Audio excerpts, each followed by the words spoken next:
Hi, this is Gabby Condi, and I'm here to present on a topic about economic justice for domestic violence victims. This is the issues and the role that agencies can play with domestic violence victims to get them established on their feet. So domestic violence is recognized as a public health concern because it affects more than 1/3 of all women worldwide. However, it doesn't always just affect women. It does affect men as well.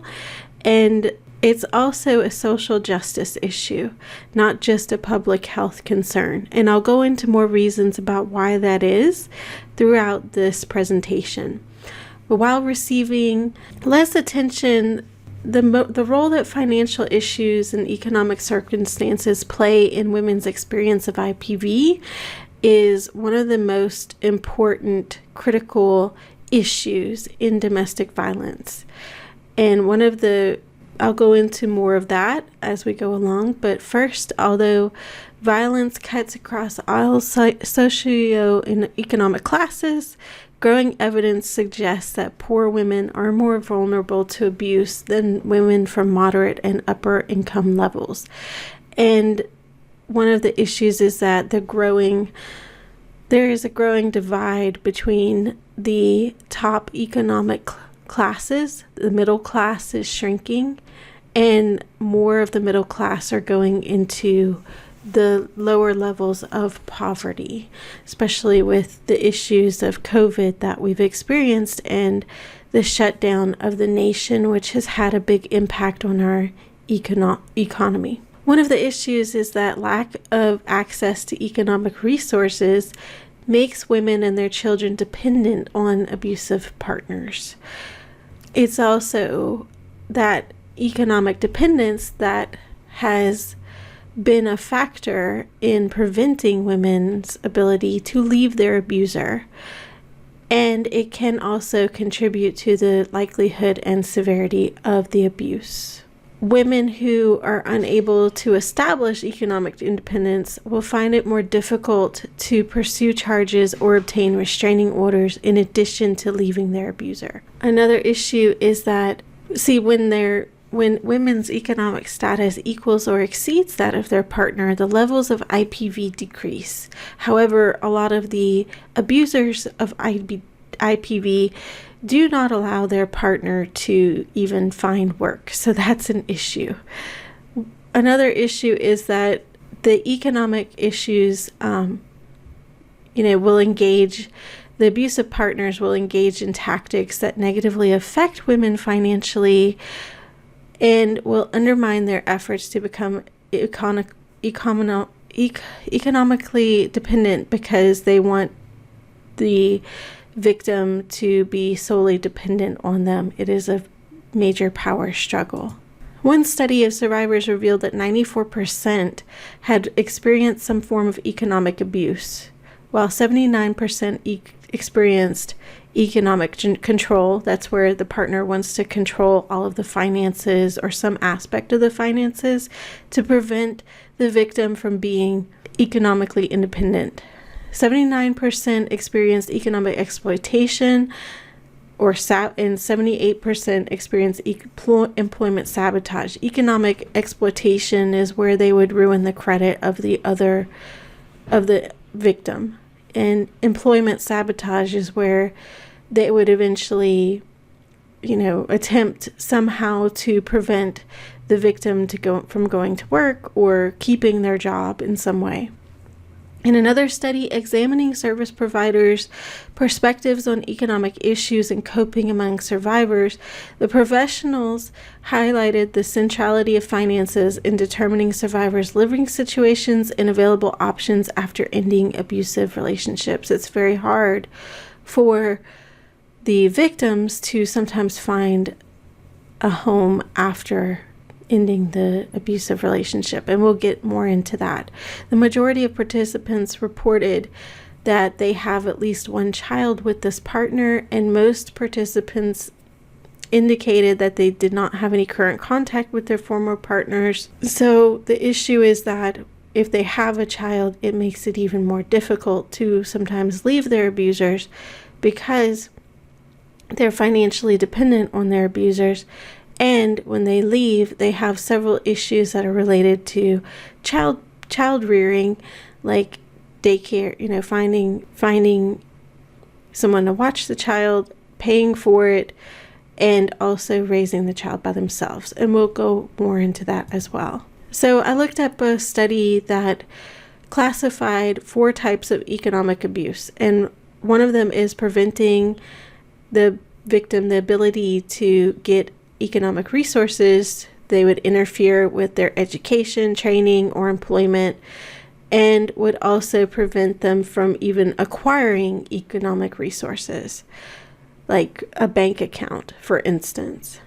Another issue that came up was that they would prevent the use of resources controlling access of other economic resources that are already available to women on an individual shared basis through controlled distribution and monitoring expenditure, which means that basically they would control the bank account and not let them have access, or they would take their paycheck, cash it, and put it into the bank, and they would be the perpetrator would be the sole person who would monitor all expenditures through the bank account and not give them any access to it or access to their money, not even like an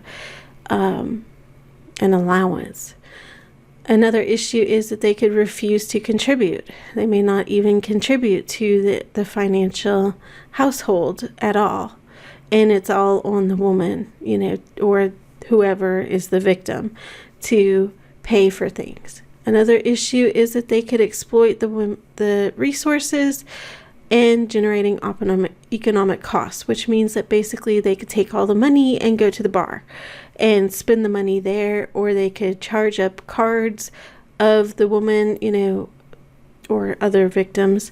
They could charge up their credit cards and basically contribute to all of the costs of the household, to where it makes it really impossible for the woman or any other victim to pay for the amounts that they charge up or to leave. So the majority of survivors in this study that I studied, and all of my references are down here, it indicated that there was a low rate of the victim's compensation and potential for economic assistance, even through the government. They made either just enough to where they didn't qualify for any of the government programs like temporary assistance for needy families, or they just didn't qualify in some way. Another issue that came up in the research was that some of the victims of domestic violence have trouble even securing a job.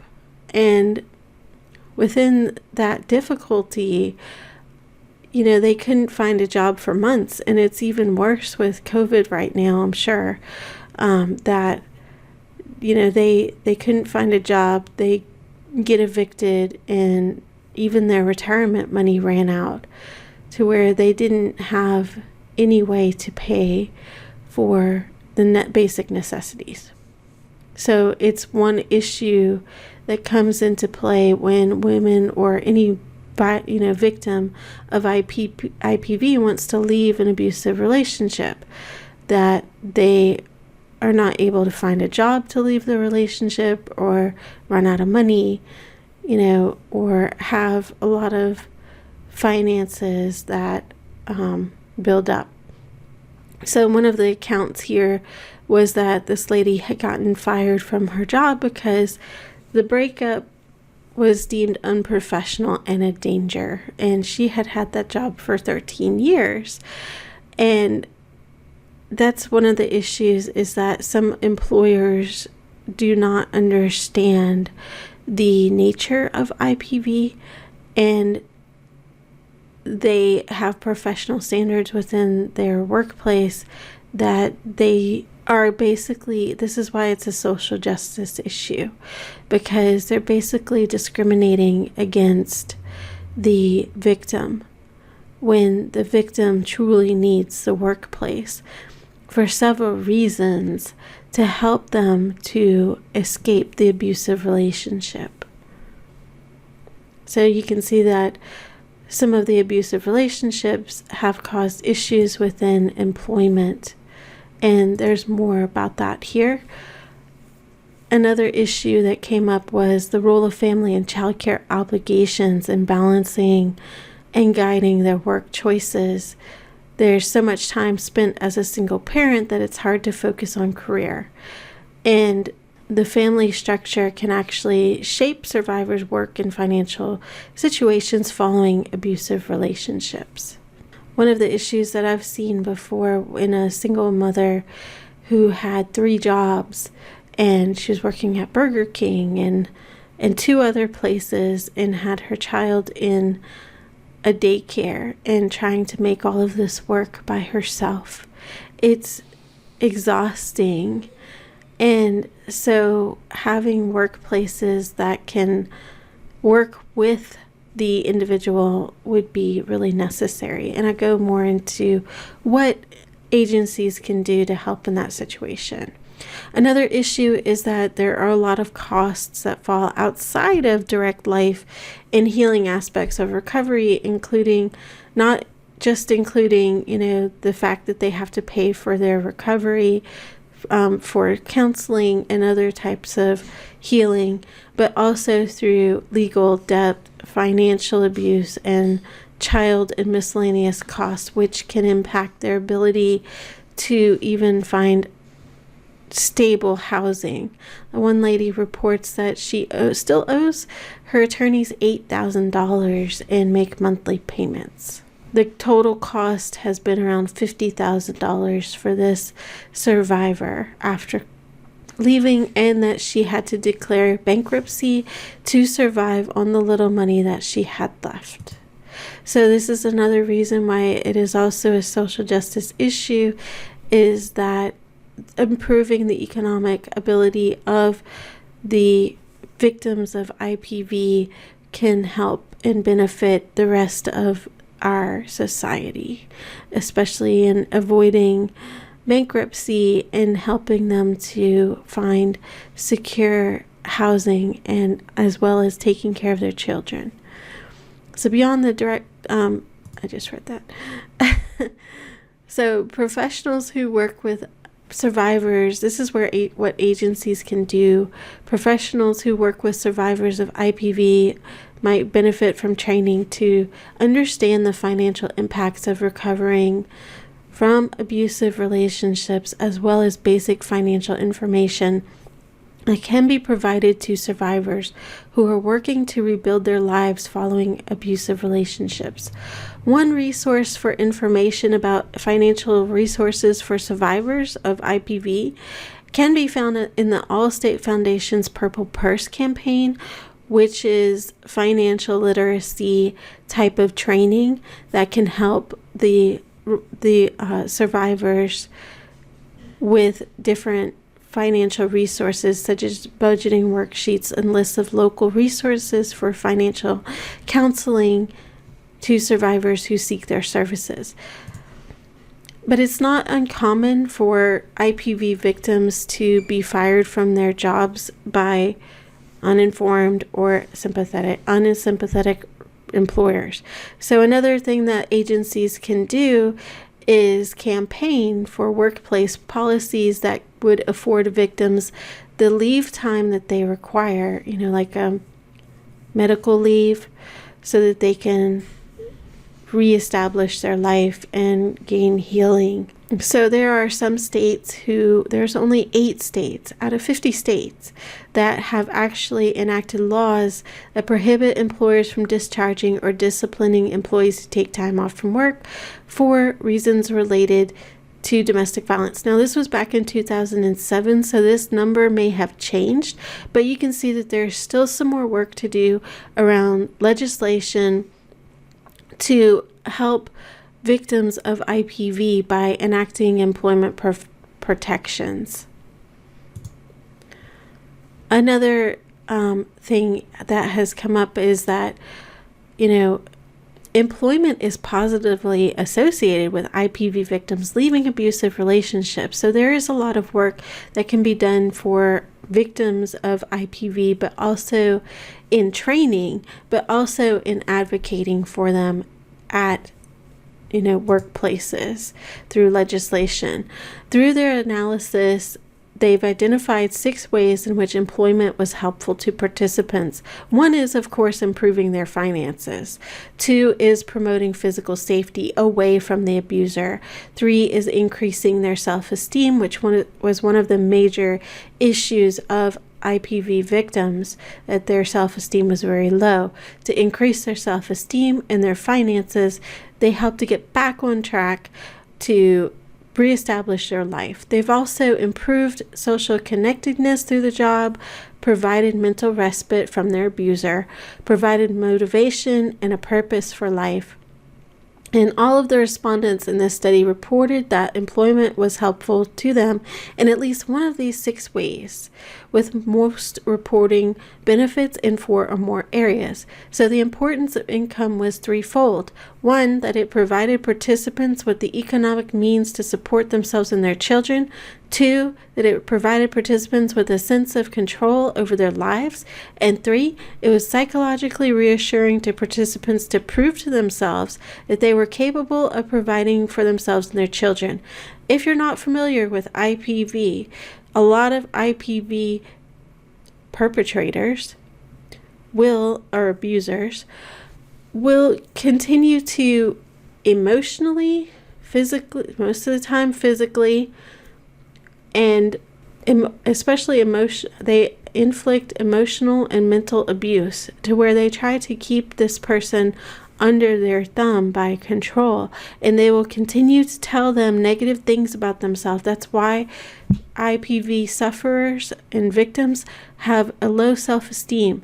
So that is why one of the importance of having income in a job was that it was psychologically reassuring to participants to prove to themselves that they were capable of providing for themselves and their families, which helped to increase their self-esteem. So here are some of the things from victims that were interviewed in this study that they have to share about income and having a steady job. Income has made a huge difference. It gave me independence to have benefits, salary, and a sense of control that I could support myself and my kids because we had financial resources from my job. It gave me a sense of security and independence from her husband. She knew she could leave and support herself because she had an income. She had been financially independent from him, and that was crucial in preparing to leave. So in carrying out any safety plans to help a person, who has been suffering from IPV to leave, having financial independence is one of the most important things for an agency to set up for victims. Because of work, she can afford to live in a secure building with a concierge. In one case, income from employment allowed a participant to hire a lawyer to obtain a divorce from her partner. She had money to fall back on to support herself and the kids and didn't need to depend on their husband. So the money had helped to pay for a lawyer. 12 respondents reported that their workplace provided them with physical safety, much of which was attributed to support from the workplace's police and security. Work has been a safe haven for some of them. They felt like they were going to work was like a security blanket. So you can see that work is very important to victims, and here's what the agencies can do. There's more about how work is really helpful to them. They prevented them from dwelling on the pain and distress. It kept them busy, and also that their ability to leave the abuser was at a higher percentage.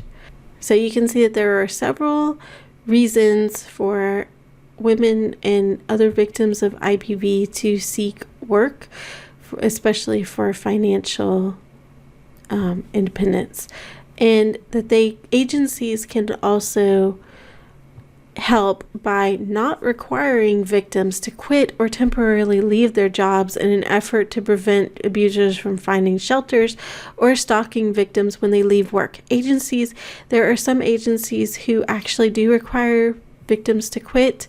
This was back in 2007, so that may have changed. However, agencies should work with IPV victims to keep their jobs and to install safety plans at their place of work so that their employers can work with their employees to continue working or return to their jobs as soon as possible. So agencies can help to advocate for further legislation that can help IPV victims with having the time off that they need and continuing to keep their jobs and not discriminating against their situation as well, but to work with them with a safety plan and to continue working with them so that they can efficiently leave their abuser and start a new life. So here's another issue that came up in victims of domestic violence at workplaces was that some barriers of their vocational development were experienced by women because of gender discrimination, racism, homophobia, sexual harassment, a lack of mentors, and a lack of support in light of the multiple roles that many women play. So these are the external barriers that many IPV victims have faced at their workplace, and one of the reasons why this is a social justice issue, to continue to fight for legislation that would help to relieve gender discrimination, racism, homophobia, sexual harassment, and any other lack of support that women sometimes face in the workplace. So this is another way that agencies can help by either finding other agencies that help in this work of legislation advocacy, or establishing an advocacy team that can go ahead and work with legislation to fight for these basic human rights. And also there are other things that agencies can do. It involves working with the actual victims that come into the shelter or into their agency. So one of those things is a focus on vocational counseling and finding immediate employment, with the secondary goal of finding long-term job satisfaction and economic stability and independence.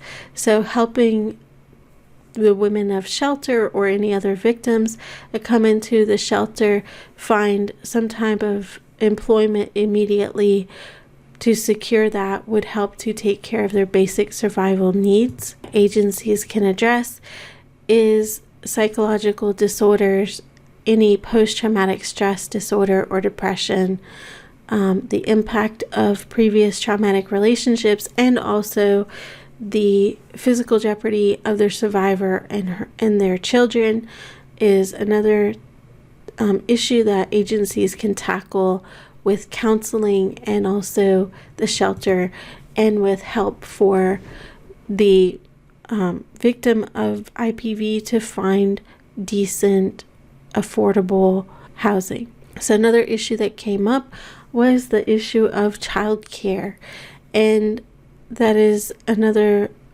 way that agencies can help by helping them to find childcare. There are multiple options online that can help with childcare. Some of them are quite expensive, however. So having a list of childcares in the local area can be helpful to give to the victims of IPV who have children. However, there are also plans that an agency can make with the IPV victim to find childcare for their children. There was one participant who had 5 kids, and finding, being able to pay for childcare for 5 kids was very difficult. So by working with the IPV victim on childcare and how they can work around different situations, like having 5 kids in childcare, how they can find help maybe by contacting a local provider that isn't just a daycare agency, but could be like,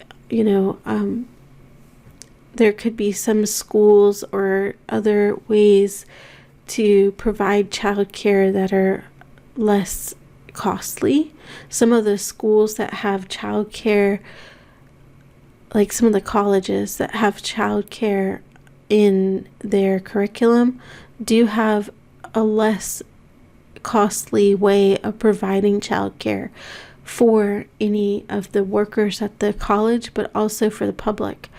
And there's also advocacy that can be done towards providing in-office childcare, or to have work from home opportunities for some jobs out there that the IPV victims could participate in and have their work from home, and just have a family member or someone that they hire to help with the kids while they're working. So you can see here that one participant had said in this study that they received a monetary incentive of $100 for groceries if they cleaned their living space before leaving the shelter. So incentives also help with the IPV victims.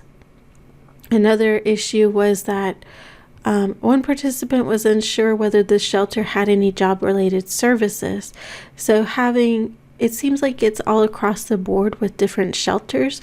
So having a standard for each shelter that can help, provide these resources to the victims can help with making sure that all of the shelters are on the same page across the United States, so that it's not dependent on what state they live in, so that each, a victim that goes into a shelter or some other organization can have the resources that they need. They shouldn't have to hunt for job-related resources. So, of course, here's another issue that came up, was the lack of childcare.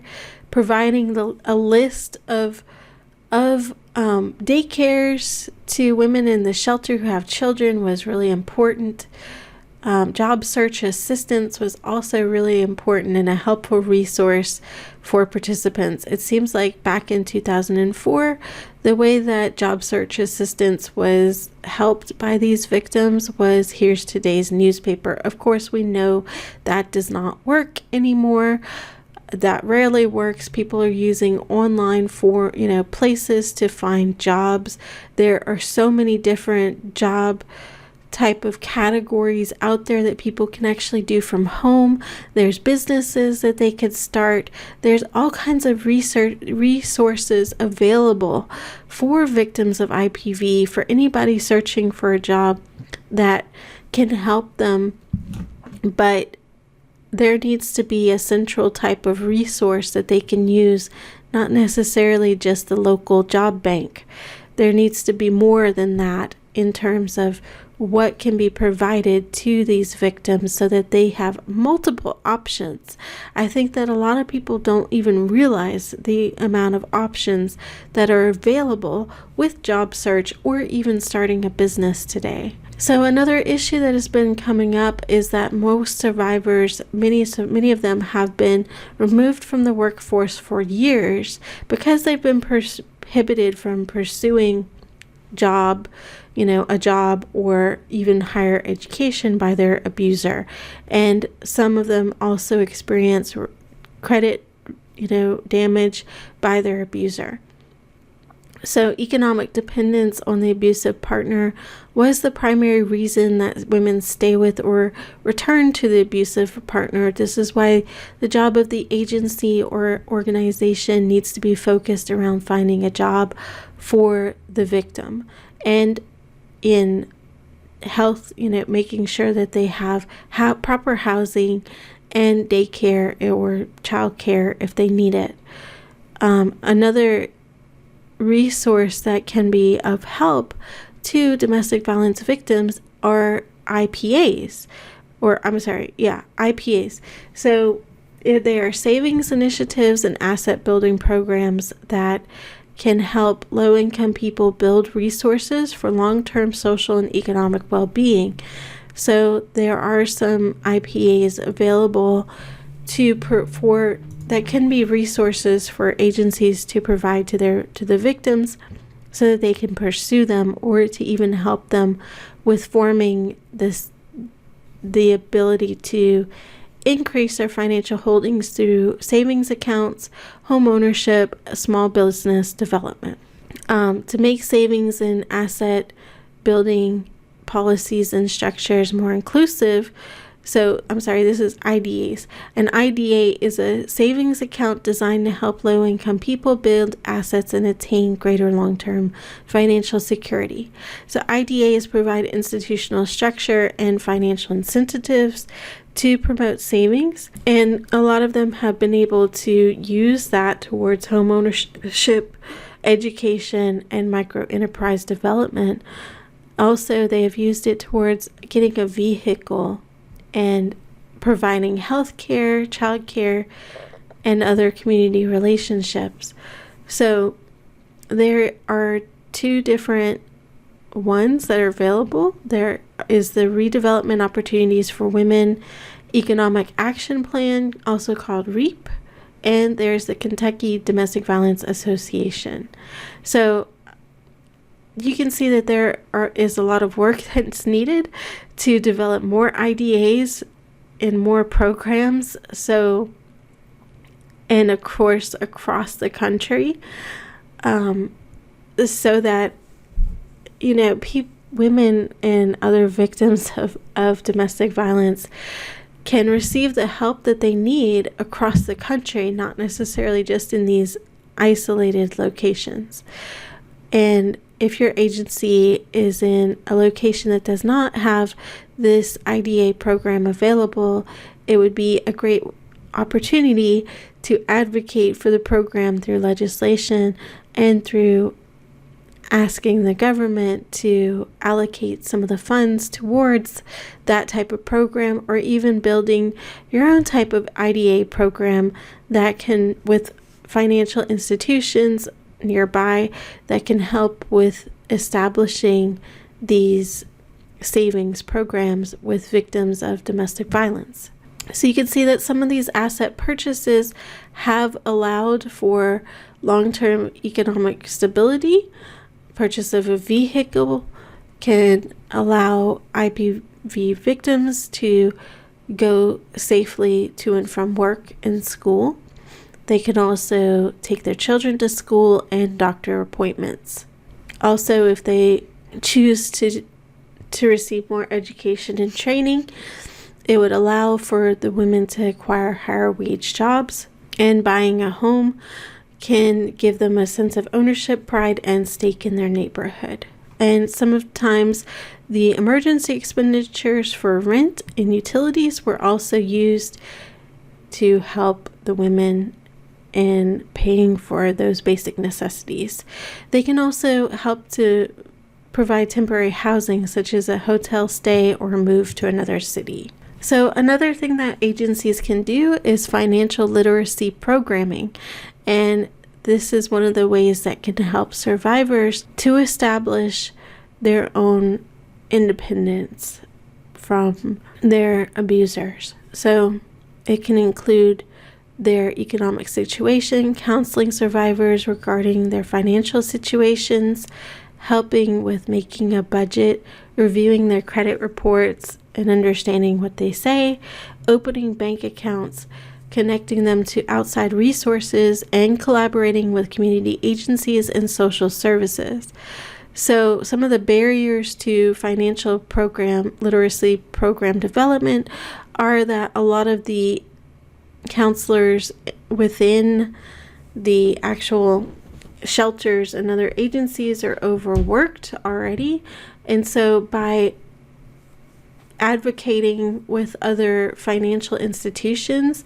They could potentially have the financial training for them to help to provide the curriculum, or they could even work with other people from financial agencies that could provide the curriculum. One such place that can provide the curriculum is the All-State Foundation's Moving Ahead Through Financial Management curriculum. It's already a curriculum that's already done. There's the Iowa Coalition Against Domestic Violence's Personal Economic Planning Program, and the Hope and Power for Your Personal Finances, which provides financial literacy education to increase survivor knowledge of and access to financial resources. So the curriculum's already done. It's just that the agency so you can see that research suggests that survivors who participate in financial education interventions gain financial literacy, increase positive financial behaviors, and decrease economic dependence on both present and future abusers. So you may wonder how these programs are doing. So a qualitative evaluation of the REAP program reported improved cognitive, affective, behavioral, and learning outcomes and feelings of empowerment upon completion of the program for participants. They also reported working towards short and long-term financial goals, overall improvement in their financial lives, and taking steps to achieve and maintain economic independence. For the All-State Foundation's Moving Ahead Through Financial curriculum, they actually underwent 2 longitudinal evaluations. The first study found that survivors had significant improvements in financial literacy, economic self-efficiency, and economic self-sufficiency after participating in the program. The second evaluation found improved economic outcomes for women who participated compared to those who did not. So there is a clear need for the development of financial literacy programs, or at least the use of already existing curriculum that can help the survivors of IPV.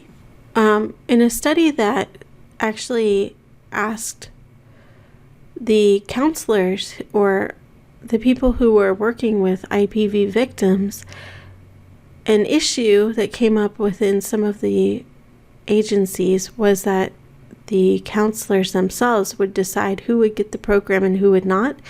And it actually limited the participation of the survivors from benefiting from the curriculum. So it would really be imperative to encourage increased collaboration between IPV agencies and financial institutions so that individuals could benefit from the curriculum that can help them over the long term of financial independence.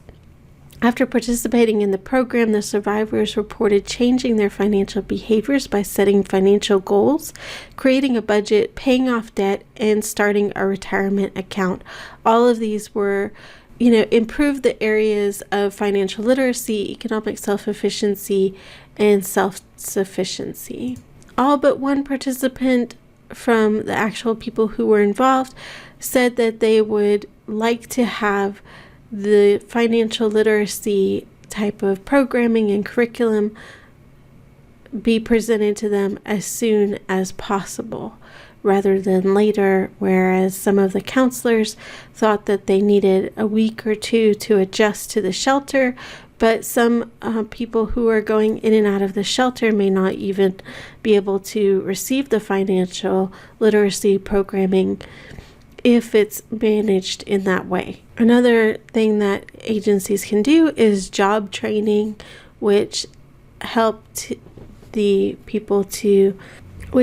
victims to actually find or, get certain jobs in their local area.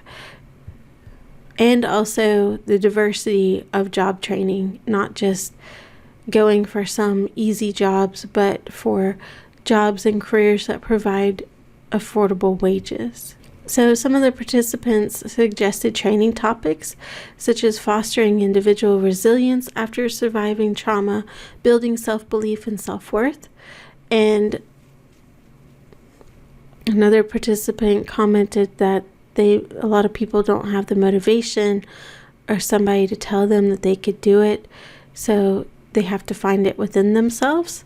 So having job training opportunities with diversity in job opportunities, job training for careers with good wages, and financial support while engaging in job training programs were among some of the items that the focus groups discussed.